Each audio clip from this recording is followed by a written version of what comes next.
T-Rex! I just can't reach. They're too short. Hey guys, welcome back to the Pantry Kitchen. I'm Catherine, and today I'm going to show you a super simple, easy recipe that you should always have on hand because it keeps in the refrigerator and it's amazing on ice cream and buttercream, eating it on its own, whatever you want to do. But this is my go-to caramel sauce. Like I said, it's super simple, not many ingredients, and super easy for you to make at home. I always have this on hand. Like I said, I just put it in mason jars and I keep it in the fridge, and then it's perfect for whenever you need some caramel to top whatever your heart desires. So let's jump into the ingredient list and then we'll get proceeding with the recipe. What you'll need here is just a medium-sized stock pot. I've got some granulated sugar, some cream of tartar, some water, and then some on the side. So this is all going to go together on the stove. On the side, I've got some unsalted butter, some heavy whipping cream with a splash of vanilla, and then I'm going to use some Maldon Salt at the end of cooking the caramel to give it that salted caramel punch. All right, so grab your ingredients and we'll jump over to the stove and get started. We've got our sugar and cream of tartar in our medium-sized sauce pot, and we're going to go ahead and add the water all over top of the sugar. I kind of give it a little jiggle, and basically all you're going to do is let this boil away. So on high heat, and you can be, mindful and watch it because you don't want it to come up the side. So I'm actually going to fill this dish with a little bit more water and get a pastry brush just in case some sugar starts bubbling on the side. We don't want it to crystallize. So you don't want to add too much water. You just want to dab if there's any sugar on the side of the pot, especially as it starts to boil. You want to knock any of those little bubbles out. So this process here will probably take about 5 to 10 minutes, and we'll show you the color that you're looking for. You want like a deep amber color. And then to basically stop the cooking process of the sugar, that's when we'll add the butter and the heavy cream with our vanilla. And then once it's completely finished, we will then add our salt. But do not leave. Do not leave this or you will burn your caramel and then you'll have to start all over. All right, so I'm starting to see a little bit of sugar come up on the side here.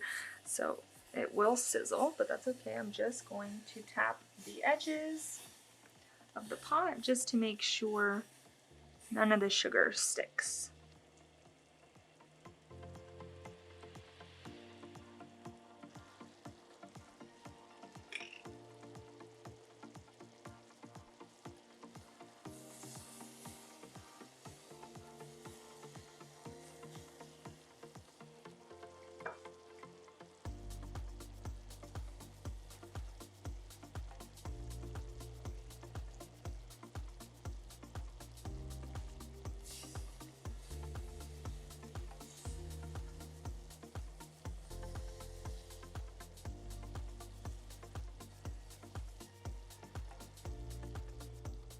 All right, so now you'll start to see that there is a lot of bubbles and it is boiling, but it's a little bit more controlled. So this is when basically all the water has evaporated and we're cooking the sugar.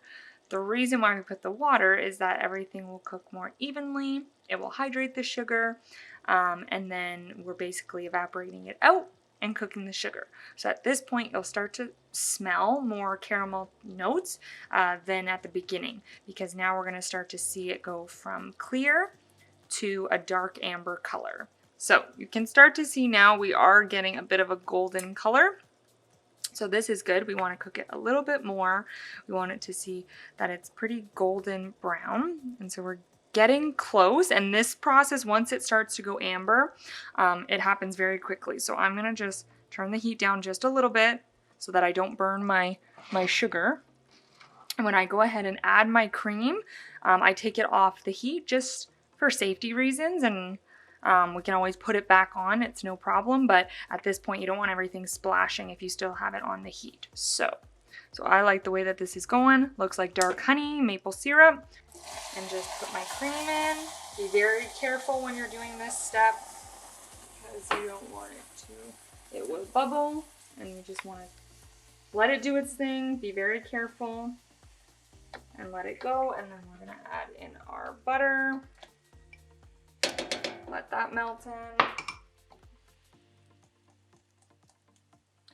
And then, like I said, we're most likely going to cook this a little bit longer on the heat, but I like to remove it from the heat when I know it's at that amber color, and then I'm okay putting it back on.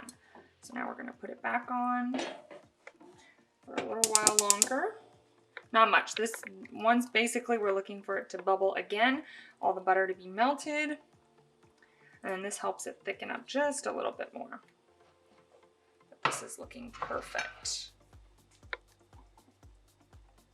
And I put it on about medium high. I don't want to go super full heat because we're already kind of at the stage we want it to be. We're just looking for a little bit more. All the butter to be melted, it to be thickened up a bit. And once we remove it from the heat, that's when we'll stir in our Maldon salt. And that's why I do this in a higher stock pot as well, because then you don't risk boiling over. So now that I've got all those bubbles, I'm gonna go ahead and shut it off. And then just keep whisking until all the bubbles come down. Okay, and at this phase, I'm gonna add in my Maldon salt. And just a couple pinches. We want that nice salty sweet, that salted caramel taste.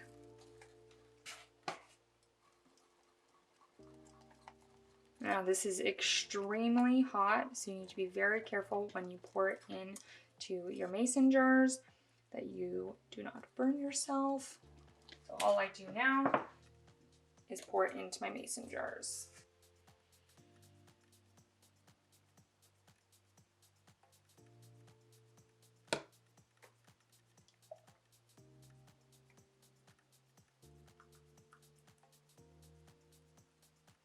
Lid's off. We're gonna let this cool for about 30 minutes to an hour just on the counter before we go ahead, pop the lids on, and then we can store it in the refrigerator.